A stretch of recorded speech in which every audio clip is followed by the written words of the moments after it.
J'avais ainsi appris une seconde chose très importante, c'est que sa planète d'origine était à peine plus grande qu'une maison. Ça ne pouvait pas m'étonner beaucoup. Je savais bien qu'en dehors des grosses planètes comme la Terre, Jupiter, Mars, Vénus, auxquelles on a donné des noms, il y en a des centaines d'autres qui sont quelquefois si petites qu'on a beaucoup de mal à les apercevoir au télescope. Quand un astronome découvre l'une d'elles, il lui donne pour nom un numéro. Il l'appelle par exemple l'astéroïde 325. J'ai de sérieuses raisons de croire que la planète d'où venait le petit prince est l'astéroïde B612. Cet astéroïde n'a été aperçu qu'une fois au télescope, en 1909, par un astronome turc. Il avait fait alors une grande démonstration de sa découverte à un congrès international d'astronomie. Mais personne ne l'avait cru à cause de son costume. Les grandes personnes sont comme ça. Heureusement pour la réputation de l'astéroïde B612, un dictateur turc imposa à son peuple, sous peine de mort, de s'habiller à l'européenne. L'astronome refit sa démonstration en 1920 dans un habit très élégant. Cette fois-ci, tout le monde fut de son avis. Je vous ai raconté ces détails sur l'astéroïde B612 et si je vous ai confié son numéro, c'est à cause de grandes personnes. Les grandes personnes aiment les chiffres. Quand vous leur parlez d'un nouvel ami, elles ne vous questionnent jamais sur l'essentiel. Elles ne vous disent jamais quel est le son de sa voix, quels sont les jeux qu'il préfère, est-ce qu'il collectionne les papillons.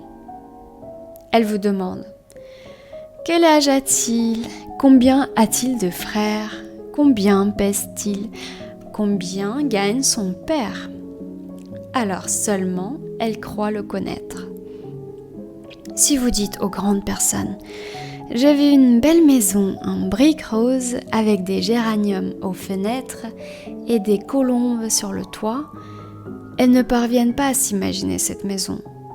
Il faut leur dire « J'ai vu une maison de 100 000 francs ». Alors elles s'écrient « Comme c'est joli !» Ainsi, si vous leur dites « La preuve que le petit prince a existé, c'est qu'il était ravissant, qu'il riait et qu'il voulait un mouton. » Quand on veut un mouton, c'est la preuve qu'on existe. Elles hausseront les épaules et vous traiteront d'enfant. Mais si vous leur dites « La planète d'où il venait est l'astéroïde B612 », alors elles seront convaincues et elles vous laisseront tranquille avec leurs questions. Elles sont comme ça. Il ne faut pas leur en vouloir. Les enfants doivent être très indulgents envers les grandes personnes. Mais bien sûr, nous qui comprenons la vie, nous nous moquons bien des numéros. J'aurais aimé commencer cette histoire à la façon des contes de fées. J'aurais aimé dire « Il était une fois un petit prince qui habitait une planète à peine plus grande que lui et qui avait besoin d'un ami. » Pour ceux qui comprennent la vie, ça aurait eu l'air beaucoup plus vrai. Car je n'aime pas qu'on lise mon livre à la légère. J'éprouve tant de chagrin à raconter ces souvenirs. Il y a 6 ans déjà, que mon ami s'en est allé avec son mouton. Si j'essaie ici de le décrire, c'est afin de ne pas l'oublier. C'est triste d'oublier un ami. Tout le monde n'a pas eu un ami. Et j'ai pu devenir comme les grandes personnes qui ne s'intéressent plus qu'aux chiffres. C'est donc pour ça, encore, que j'ai acheté une boîte de couleurs et des crayons. C'est dur de se remettre au dessin, à mon âge, quand on n'a jamais fait d'autres tentatives que celle d'un bois fermé et celle d'un bois ouvert. À l'âge de 6 ans, j'essaierai bien sûr de faire des portraits le plus ressemblants possible. Mais je ne suis pas tout à fait certain de réussir. Un dessin va et l'autre ne ressemble plus. Je me trompe un peu aussi sur la taille. Ici, le petit prince est trop grand. Là, il est trop petit. J'hésite aussi sur la couleur de son costume. Alors je tâtonne, comme ci et comme ça, tant bien que mal.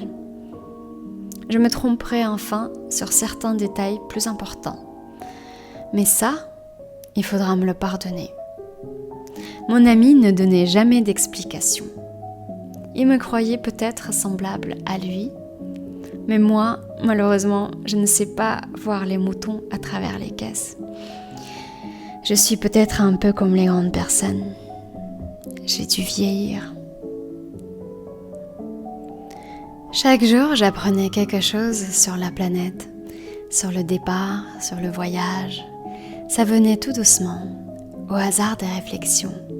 C'est ainsi que le 3e jour, je connus le drame des baobabs. Cette fois-ci encore, ce fut grâce aux moutons, car brusquement, le petit prince m'interrogea, compris d'un doute grave. « C'est bien vrai, n'est-ce pas, que les moutons mangent les arbustes ?»« Oui, c'est vrai. »« Ah, je suis content. » Je ne compris pas pourquoi il était si important que les moutons mangeassent les arbustes, mais le petit prince ajouta « Par conséquent, ils mangent aussi les baobabs ?» Je fis remarquer au petit prince que les baobabs ne sont pas des arbustes, mais des arbres grands comme des églises, et que si même il emportait avec lui tout un troupeau d'éléphants, ce troupeau ne viendrait pas à bout d'un seul baobab. L'idée du troupeau d'éléphants fit rire le petit prince. Il faudrait les mettre les uns sur les autres. Mais il remarqua avec sagesse. Les baobabs, avant de grandir, ça commence par être petit. C'est exact. Mais pourquoi veux-tu que tes moutons mangent les petits baobabs ? Il me répondit, ben voyons, comme s'il s'agissait là d'une évidence. Il me fallut un grand effort d'intelligence pour comprendre à moi seule ce problème. Et en effet, sur la planète du Petit Prince, il y avait comme sur toutes les planètes de bonnes herbes et de mauvaises herbes. Par conséquent, de bonnes graines de bonnes herbes et de mauvaises graines de mauvaises herbes. Mais les graines sont invisibles. Elles dorment dans le secret de la terre jusqu'à ce qu'ils prennent fantaisie à l'une d'elles de se réveiller. Alors elles s'étirent et poussent d'abord timidement vers le soleil une ravissante petite brindille inoffensive. S'il s'agit d'une brindille de radis ou de rosier, on peut la laisser pousser comme elle veut. Mais s'il s'agit d'une mauvaise plante, il faut arracher la plante aussitôt, dès qu'on a su la reconnaître. Or, il y avait des graines terribles sur la planète du Petit Prince. C'étaient les graines de baobab. Le sol de la planète en était infesté. Or, un baobab, si l'on s'y prend trop tard, on ne peut jamais plus s'en débarrasser. Il encombre toute la planète, il la perfore de ses racines. Et si la planète est trop petite, et si les baobabs sont trop nombreux, ils la font éclater.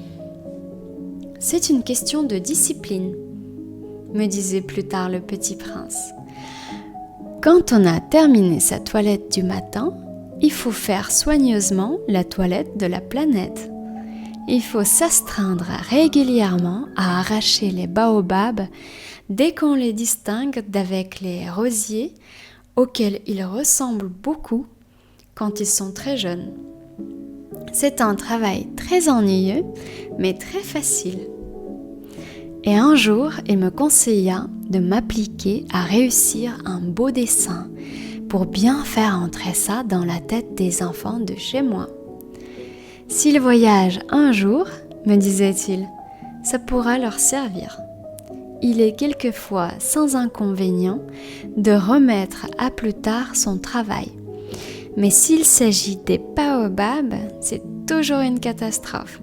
J'ai connu une planète habitée par un paresseux. Il avait négligé 3 arbustes.